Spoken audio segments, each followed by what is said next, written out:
Hey there, back again with Mona's Diary. So today, I'm making one of the meals we usually have for breakfast in Pakistan, Paya. First things first, we'll add some ginger and garlic paste to some oil and cook it.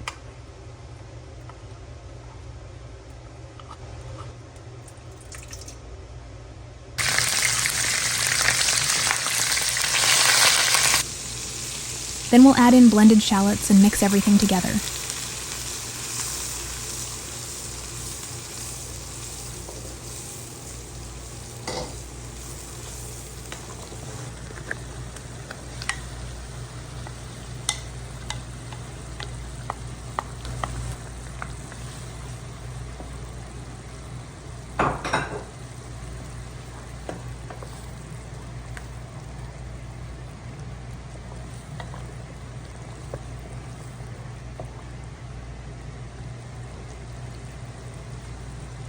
Next, we'll add some yogurt, salt, red pepper, turmeric, and a mix of bay leaves.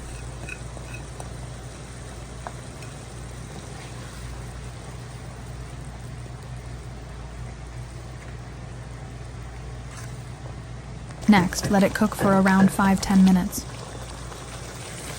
After that, we'll add our paya and let it cook for about 2 hours on low and slow heat.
Serve with naan after it's cooked.